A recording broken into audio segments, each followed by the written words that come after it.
The definition of beauty changes over time, but there are constants. There's always beauty in patterns, symmetry, ratio, proportion. And the patterns that keep coming up in all these things that we see as beautiful are all rooted in nature. Lahat ng paulit-ulit na mga padron kung ano ang kagandahan, nakikita natin sa kalikasan.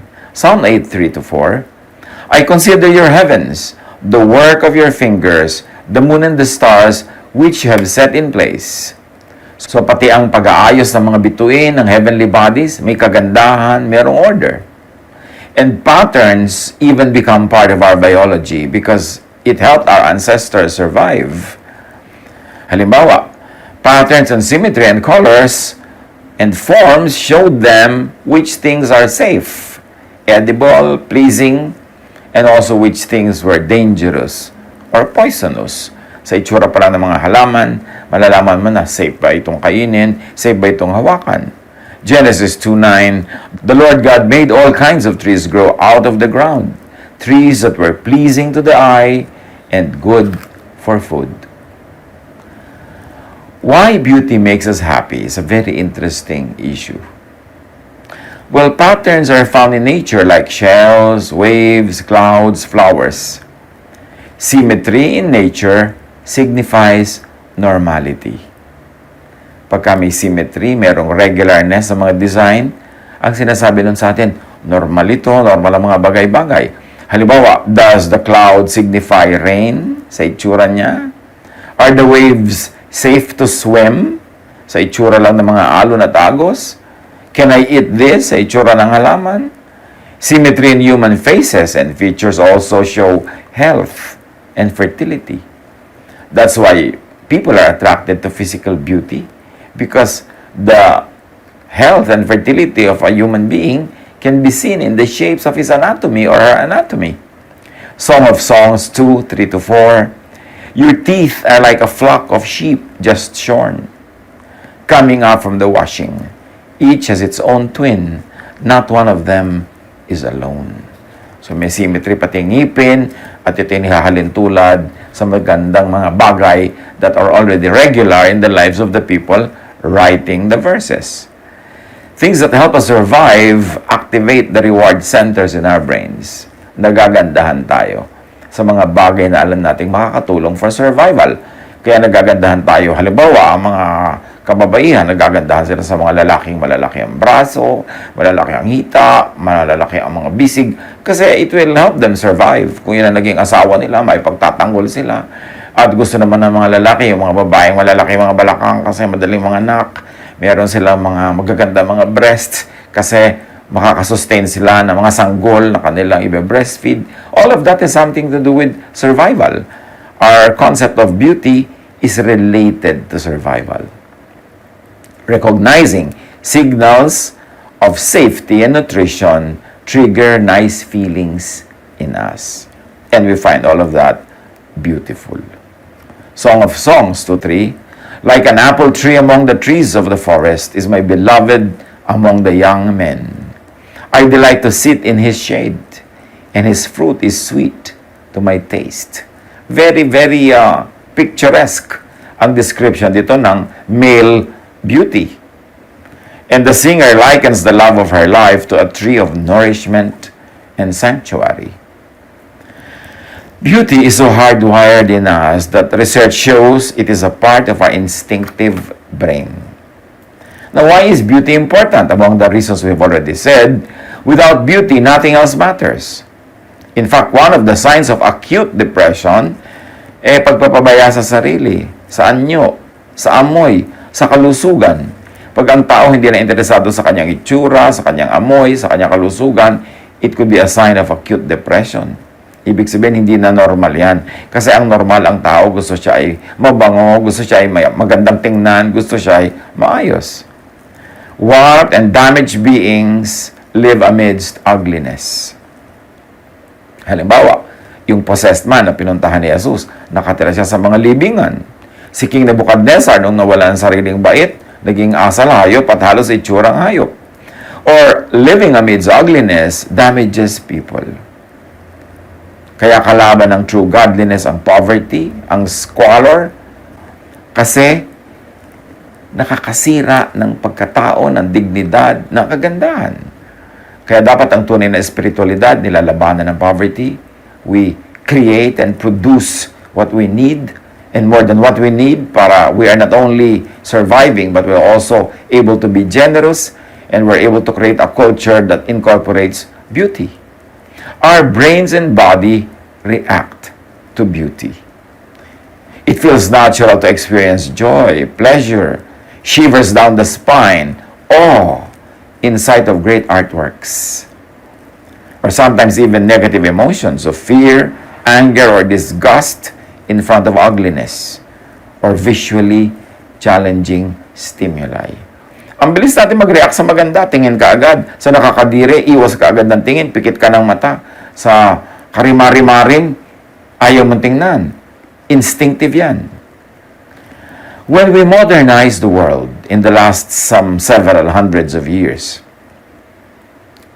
we exchange natural forms with artificial forms, like houses and buildings. Yung mga magagandang kuweba, pinalitan ng mga building na hindi naman laging magaganda. Ang magaganda lang yung sa mga monarch, sa mayayaman, pero ang daming hindi magandang artificial houses. Ang magaganda mga landas sa gubat, pinalitan ng mga kalsada. That is why city dwellers love to see and enjoy natural surroundings, structures, and foods. Kasi ang tunay na nagagandahan tayo, yung natural, yung nasa nature. Kasi napakatagal na panahon na ang tirahan natin, ang kaulayaw natin, puro nature. Kamakailan lang, only just maiksing panahon na ang tao ay nasa mga artificial houses, gumagamit ng mga artificial na daan, artificial na upuan. Napakatagal nature ang ating kaulayaw. Kaya ngayon ang mga city dwellers laging gustong bumabalik sa natural setting, sa probinsya, sa mga beach, sa mga ilog, kasi yun talaga tayo. Yun ang likas. Ecclesiastes 3:11, He has made everything beautiful in its time. He has also set eternity in the human heart. Yet no one can fathom what God has done from beginning to end. Beauty should be the starting point of everything. Ang mga humanidad naman, in our effort to modernize, we value function over form, usefulness over beauty. But studies have shown that emotions follow form. Halimbawa, nasa ospital ka, mas maganda yung nakakakita ka ng mga colors, mga beautiful scenery, kaysa drab, empty wall. Tapos kuminsan, marami pa sa mga ospital, merong malungkot na eksena ng crucifixion na may imahen doon na ang lungkot-lungkot pa. So, marami mga tao na de-depress lalo pagka nasa mga ospital. All things in nature have a shape, a form, that tells us what they are, that distinguishes them from others. Luke 12:27, Consider how the wildflowers grow. They do not labor or spin, yet I tell you, not even Solomon in all his splendor was dressed like one of these. Beauty ang topic. Laging beauty topic din yan ni Jesus. Beauty begets beauty. But we neglect beauty in favor of costs, functionality, efficiency. Kaya lost tayo. Ang dami-daming mental problems sa mga tao sa modern times. Kasi ang konti-konti ng beauty na nakikita natin sa daily life, lalo sa city. We build rows and rows of concrete housing that nobody wants to live in, except that they really need to, so napipilitan rin sila. We build blocks of boring buildings, ugly elevated roads, or very ugly pedestrian walkways na ang pangit ng mga city. Kaya tuloy maraming stresses, maraming sadnesses, at maraming hindi maipaliwanag na sakit ang mga city dwellers. Humans don't like monotony or disorder or ugliness. Genetic sa atin yun. Ecclesiastes 3:20, all go to the same place, all come from dust, and to dust all return. So here the writer describes the monotony of life and finds it meaningless. Looking at dull and vast facades makes us feel bored, uncomfortable, or depressed.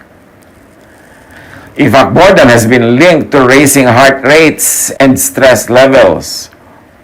Quarantine boredom, depression, is a challenge for many people now.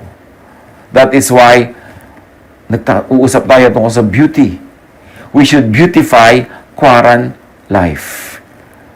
Likas sa atin, gusto natin lumalabas, sumasanghap ng mga sariwang hangin, nagbibilad sa araw, namamasyal sa mga tabing dagat, mga ilog. But quarantine doesn't allow all of that now. Kaya dapat natin pag-usapan ng beauty, how to beautify the little spot where we are quarantined para makapakonti natin, ma-minimize yung mga boredom, yung mga depression na bunga ng boredom. Beautiful surroundings improve our well-being, our behavior, our cognition, and mood. So have and replicate nature as much as possible. Kung kayo ay nabutan ng kwaran sa mga baryo, sa mga tabi ng ilog, sa mga maraming puno, mapalad kayo.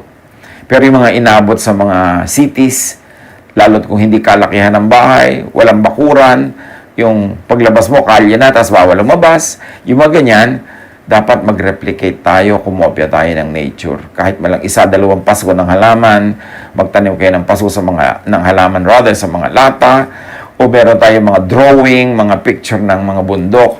Kailangan nating ulit-uliting tingnan, lasapin. Kung hindi man yung real thing, yung kopya nun, kasi yun ang hinihingi ng ating pagkatao, ng ating katawan. Beautiful surroundings will improve our health. Psalm 96, 11-12. Let the heavens rejoice, let the earth be glad, let the sea resound and all that is in it. Let the fields be jubilant and everything in them. Let all the trees of the forest sing for joy. So here the psalmist associates nature and joy. Beauty can change how people act. Beauty and visual arts help sick people heal faster. Happiness is aroused by how beautiful you find the place you live in. And in reverse, sadness is aroused pag napapangitan ka sa iyong kapaligiran. Ngayon, kung naka-quarantine ka, lalo sa mga naka-lockdown, wala ka masyadong choices, you've got to do something to beautify the little part of the planet where you are. Para sumaya ka. It's good for your mental and emotional health.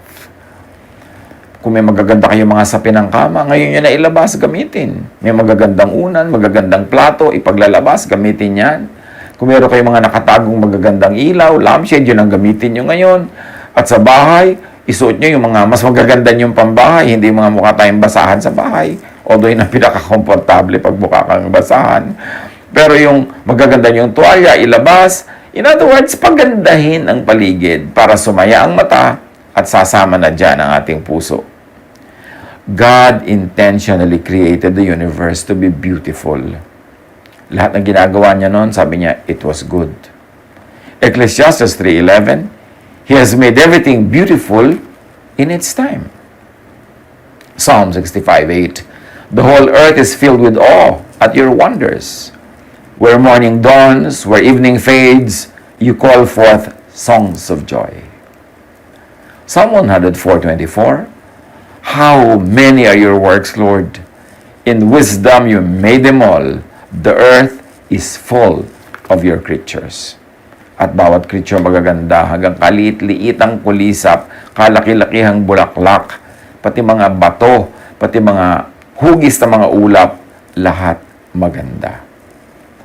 There is built-in harmony in nature. Kaya as much as possible, we should not disturb nature. Kasi yung nature, siya mismo ang nagme-maintain ng kanyang kagandahan at ng kanyang harmony. Genesis 1:31, God saw all He had made, and it was very good.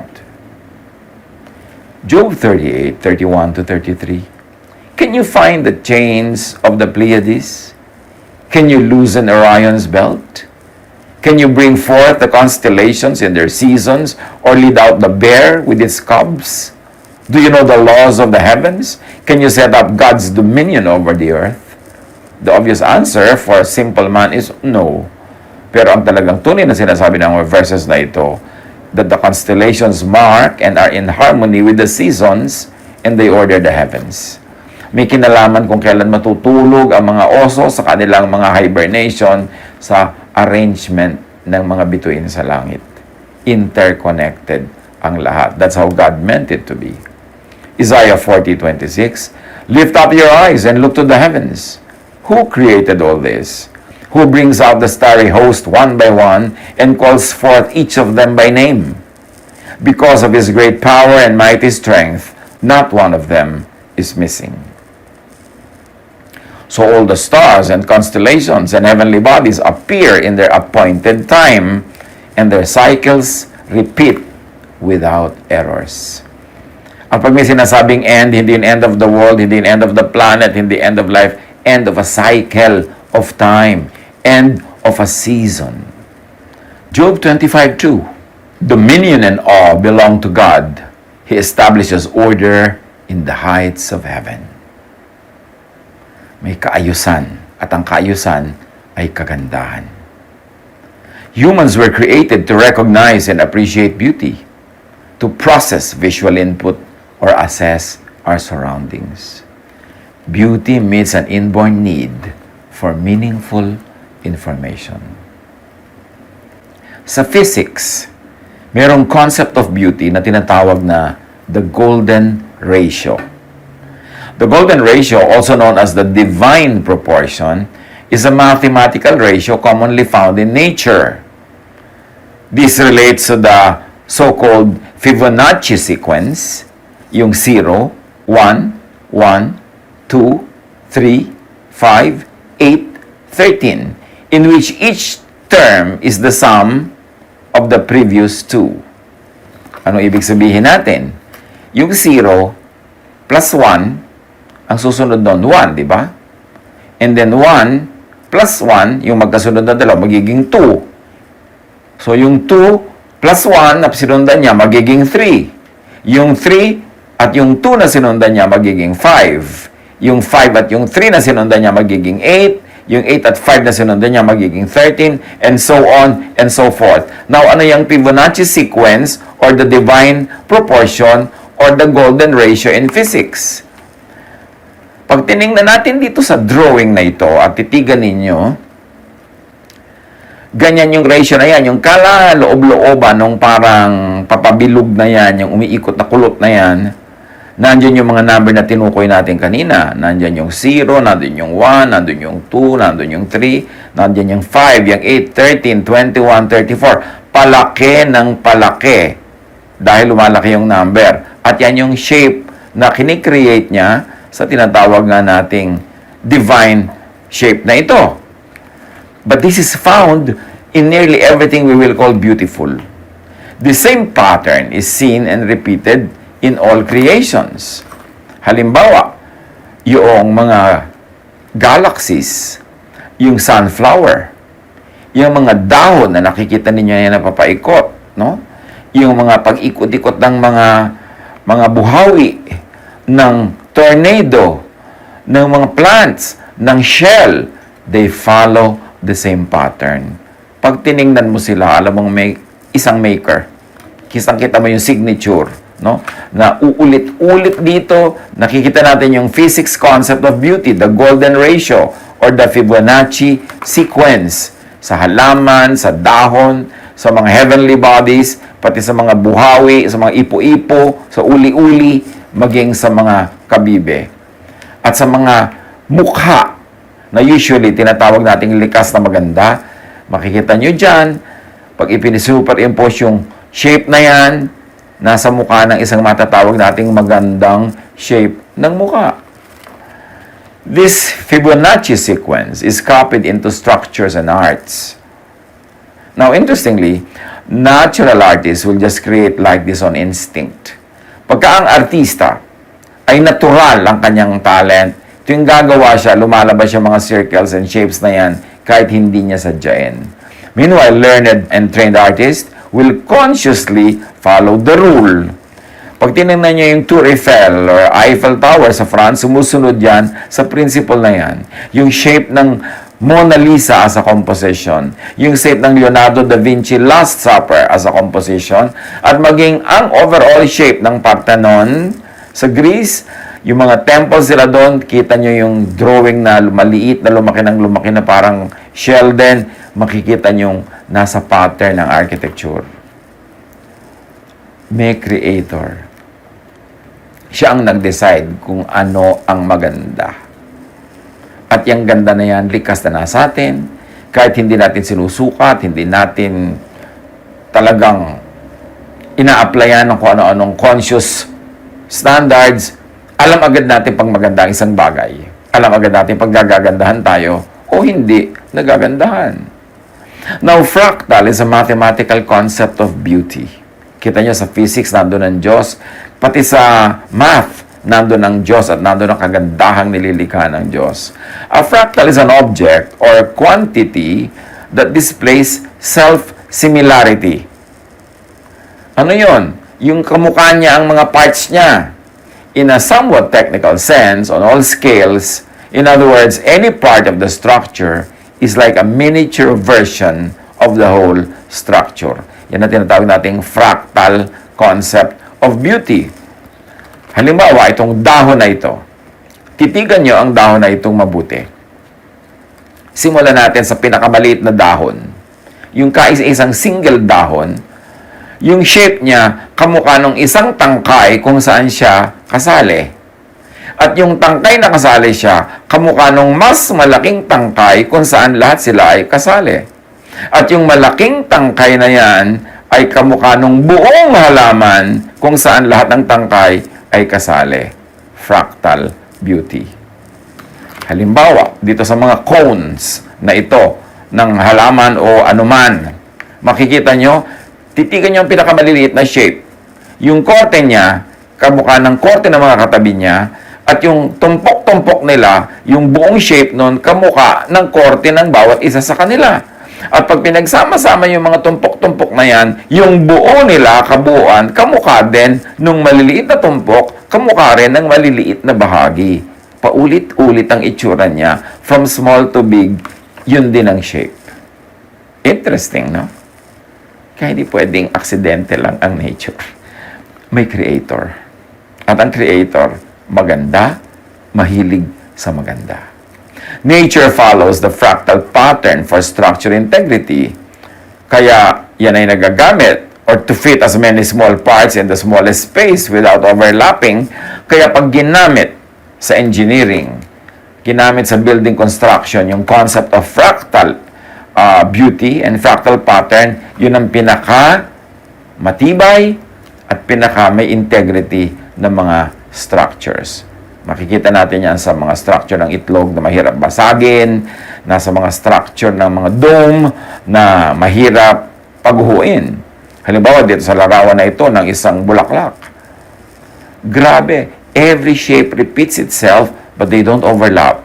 There's a space for everything and everyone, and the small is the same shape as the whole totality. Kaya hindi maganda ang barong-barong. Pero ang bahay kubo, maganda. Pareho lang yan maliit, pareho lang simple yung mga gamit. Pero bakit maganda ang kubo? Kasi natural yung mga tira sa ginagamit at yung gumagawa niya ng mga taga-probinsya, likas pa sa kanila yung concept nila ng ganda. Alam nila kung paano bibigyan ng proportion ang bahay kubo, gaano kataas ang bubong, gaano kaliliit ang mga bintana, gaano katataas ang mga hakbang ng hagdan. Likas pa sa mga taga-probinsya na naliligid ng kalikasan yung concept of beauty. Pero halimbawa, yung napuwersang manirahan sa mga lungsod, mga towns, at nagdugtong-dugtong lang ng kung ano-ano mga karton-karton para magbarong-barong, di ba, hindi maganda. Hindi sa minamaliit natin yung mga barong-barong, kasi ano naman kung walang choice yung mga tao, yun lang ang kaya nila. Pero hindi talaga yun na maganda. Hindi yun ang gusto ng Diyos para sa atin. Kaya dapat tayong umahon sa kahirapan, tulungan ng isa't isa, para hindi tayo kailangang tumira sa hindi maganda. Hindi naman kung mahal, maganda. Kasi maraming mahal na bahay, pangit. Marami ng maliliit na bahay, maganda. Pag sumusunod sa proportion, pag sumusunod sa mga nakatakdang mga sukat at hugis na Diyos mismo ang nagbigay. Kaya hindi maganda ang depressed urban communities. Kasi walang harmony, walang symmetry. Pero ang mga bahayan, sa mga kabundukan, lalo ng mga katutubo, ang ganda-ganda. Mga likas na material yung ginagamit, sumusunod sa natural terrain ng kinakalagyan nilang mga lugar. Ang ganda ng overall effect. Kaya hindi maganda ang magulo. Tingnan niyo itong larawan na ito ng isang salt lake. Para siyang painting ng napakabatikang pintor na mahilig magkulay at magaling mag-mix ng colors at gumawa ng mga shapes. Sumusunod din ito sa natural laws of beauty. Pati mga salt lake, alam nila ang utos ng Diyos. The pattern of the peacock's tail in this picture follows the fractal pattern. Kung ano ang shape ng isang maliit na bilog, yun ang shape ng mga katabi niyang bilog. At pag pinagsama-sama mo sila, nabubuo ang malaking shape na kamukha ng shape ng maliit. Even patterns of and in snowflakes. Pag tinignan mo sa microscope, yung mga maliliit na butil ng snow, ganyan ang makikita mo mga shape na pinapalakit, ginagawang Christmas decor. Pero hindi naman nakikita ng naked eye yan. Pero kita nyo kung gaano kaliliit yan. Pero yung pinakamaliliit niya, mga sanga, kamukha nung malaki-laking sangang kinakabilangan niya, at kamukha nung mas malaking sangang kinakabilangan ng maliliit na sanga, at pag pinagdugtong-dungtong mo sila, kamukha nung maliit yung malaki. Mayroong Diyos na nagde-design, Diyos na maganda, Diyos na mahilig sa maganda. Amos 4:13.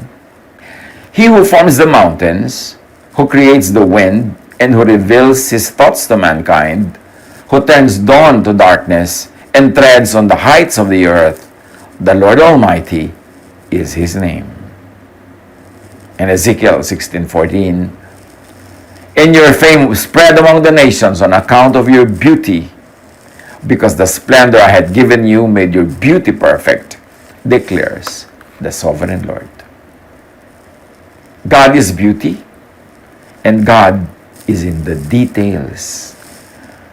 Kaya kahit tingnan mo ng microscope, the more powerful lenses you have, the more you will see beauty in micro things, in the smallest things, in quantum things. At kung meron ka malalaking lenses, mga binoculars, makikita mo ang mga bituin, ang mga buwan, ang mga planeta, makikita mo rin ang kagandahan ng kanilang mga kaayusan. Nandun pa rin yung tatak ng maker, ng creator. Colossians 1:17, He is before all things, and in Him all things hold together. Psalm 24:1, the earth is the Lord's, and everything in it, the world, and all who live in it. Since an objective definition of beauty and ideal is based on and created by God, the journey of discovering beauty is also discovering the wonder of God. Mas kinikilala mo ang kagandahan, mas sinusundan mo, tinahabol ang kagandahan, mas lumalapit ka sa Diyos. Psalm 19:1-4. The heavens declare the glory of God. The skies proclaim the work of His hands. Day after day they pour forth speech. Night after night, they reveal knowledge. They have no speech. They use no words. No sound is heard from them, yet their voices goes out into all the earth, their words to the ends of the world. Ito ang ginagawa ng mga kalikasan, ng mga likha ng Diyos. They give us beautiful songs, poems, sermons, teachings about God and God's beauty. The heavenly bodies declare the wonder and glory of God. They reveal the hands of the Creator, just like how the fractals and the golden ratio appear all over creation. Obviously, intelligence, power, and force make nature follow a pattern. And all of that is God.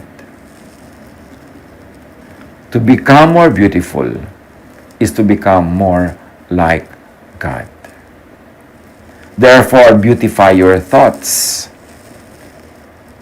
Kailangan pinapaganda natin ang takbo ng ating isip. 2 Peter 1:5-8. For this very reason, make every effort to add to your faith goodness, and to goodness, knowledge, and to knowledge, self-control. And to self-control, perseverance. And to perseverance, godliness. And to godliness, mutual affection. And to mutual affection, love. Ang ending ng lahat ng pagpapaganda ng isip, ng asal, love. Love is beauty. Beauty is love. God is love. God is beauty. Very, very interconnected. Titus 1:15, to the pure, all things are pure. But to those who are corrupted and do not believe, nothing is pure. In fact, both their minds and consciences are corrupted. So kung pure ang isip mo, pure ang lalabas na iniisip. Kung maganda ang isip mo, maganda ang iyong maiisip. So alam na natin, pag hindi maganda ang napag-iisip, pagka hindi maganda ang mga lumalabas sa ating bibig, hindi maganda ang naguguni-guni, ibig sabihin, kailangang i-beautify ang ating isip, ang ating paraan ng pag-iisip. So beautify your mind, beautify your body. 1 Corinthians 6:20, therefore honor God with your bodies. Lagi namang ina-associate ng mga relihiyoso at to honor God with your body is tiisin mo yung body mo, gutumin mo yung body mo, huwag kang kumain, papayatin mo yan, huwag mo siyang pagbigyan, huwag mong ibigay ang hilig niya. Lagi nila binabaligtad. Romans 12:1, therefore I urge you, brothers and sisters, in view of God's mercy, to offer your bodies as a living sacrifice, holy and pleasing to God. This is your true and proper worship. Now, that sacrifice should not be limited only to pagtitiis na naman, paghihirap, pangangalirang, gutom. Kasi to be a living sacrifice means yung sacrifice mo, living, alive. So, dapat yung katawan na yan, buhay na buhay. Dapat masigla, dapat maganda, dapat kumakain, exercise, gumagawa ng mabuti, gumagawa ng tama. Yun ang living sacrifice. At yun ang magandang gawin sa ating katawan. So, beautify your thoughts, beautify your body, beautify your surroundings. Because God created a very beautiful surrounding, huwag nating sirain. At kung nasira na, i-repair natin. Isaiah 32:18, my people will live in peaceful dwelling places, in secure homes, in undisturbed places of rest. Yun ang kagustuhan ng Diyos para sa atin. Kaya talagang dapat na tayo magtulungan, gumawa ng magandang ekonomiya, magkaroon tayo ng mga tamang sweldo sa ating mga manggagawa, magkaroon ng tamang mga profit sharing, para lahat merong enough resources so we will live in safety and in beauty. Beautify your social surroundings. Pinapaganda din natin dapat ang human relationships, ang pakikipagkapwa, pakikipagmabutihan sa kapwa na nasa paligid, kasama yan sa pinapaganda. Galatians 6:10, therefore, as we have opportunity, let us do good to all people. Beautify your world to bring the material world into the configurations of spiritual realms of God's space. Pag pinapaganda mo yung ayos sa mga silya sa kwarto, inaayos mo yung paraan ng pagtataob ng mga baso. Pagka inaayos mo ang pagpapatong ng toilet paper sa kanyang patungan, pagka pinapaganda mo ang setting ng iyong mesa, inaayos mo ang beddings mo. Pag ginagandahan mo ang ayos ng iyong mga damit sa cabinet, ang mga tools mo dyan sa garahe, ang pagpaparada mo ng mga sasakyan, pag inaayos mo lahat yan, pag nakinig ka sa iyong inborn Spirit of God of beauty, aayusin mo yan kamukha ng ayos ng mga Milky Way, ng mga galaxies, ng mga bulaklak, ng mga puno, ng mga planeta, magiging one ka in harmony with all other creation. Luluwag ang iyong dibdib, sasaya yung mata.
sasaya ang iyong hininga, ang iyong pakiramdam, bubuti ang iyong mood, gaganda ang iyong ugali, sasarap ang mga salitang lumalabas sa iyong bibig, you will beautify your life. Kaya dapat yung mga bahay hindi magugulo. Yung iiwan mo lang yung tsinelas mo, talsik-talsik, hindi pa pantay-pantay. Yung mga plato nyo, sabog-sabog. Yung mga muebles, natapakan mo na, nadapa ka na dahil nakakalat, hindi maganda ang ayos. Beautify your world.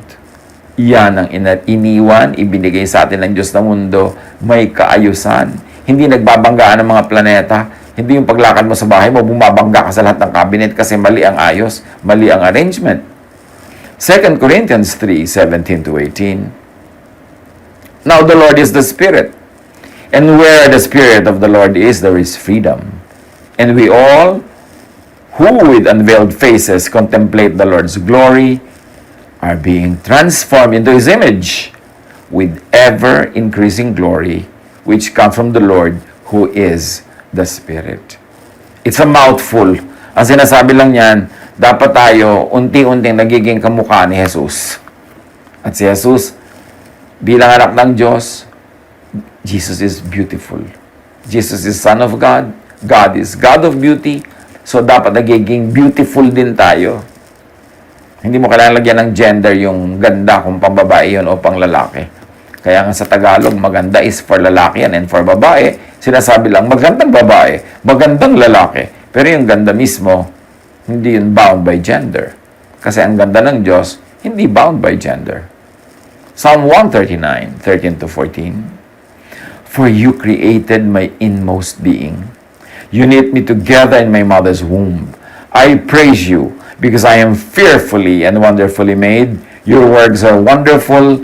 I know that full well.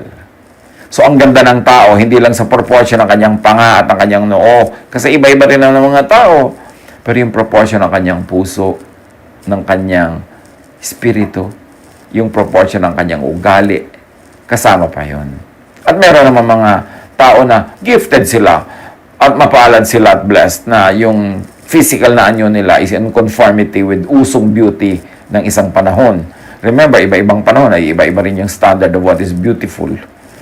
Pero ang mahalaga, we are beautiful inside. It's good to be beautiful. But what is good will definitely be beautiful. Created by God, every human being is wonderfully made, is wonderful.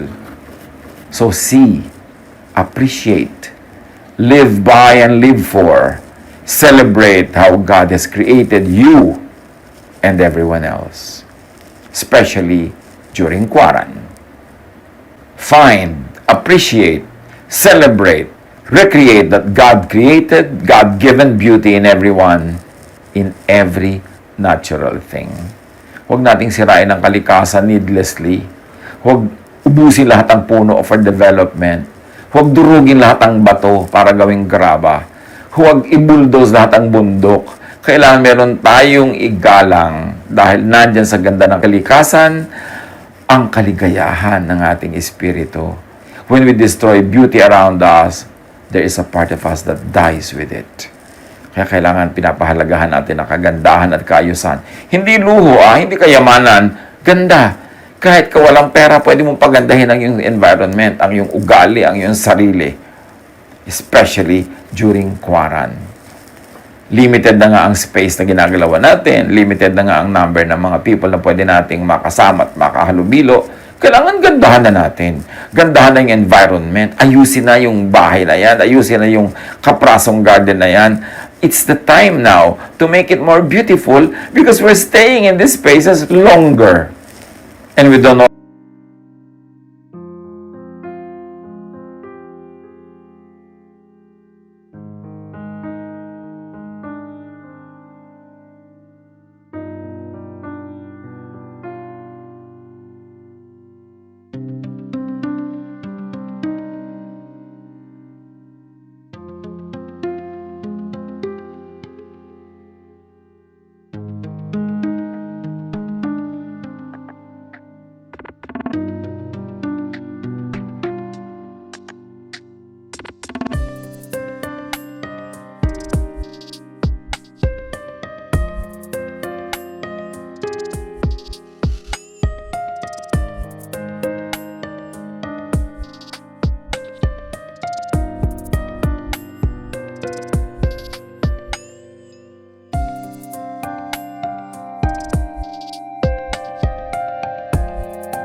how much longer? Kaya ayusin natin. Gandahan natin yung quality natin, environment, yung quality ng beauty ng ating kapaligiran will determine the quality of our satisfaction, happiness, and pleasure. So hanggat abot kaya, pagandahin. Hindi kailangan gastahan yan. Minsan ayos-ayos lang, konti-konting walis-walis dito, rearrange doon, magpapaganda yung magulo. God is beauty. Beauty reveals God. Beauty shows the way to God. Beauty heals, inspires, and sets free. If you are blessed to be surrounded by beauty, by comfort, by harmony, pasalamat sa Diyos and share it with people. If you cannot physically share that beauty around you with people, send a part of it to other people. Help other people beautify their lives, their bodies, their thoughts, their environment. In spite and because of this situation of ours na may quarantine, all the more beautify your body, your thought, your words, your actions. Beautify your spirit, your surroundings.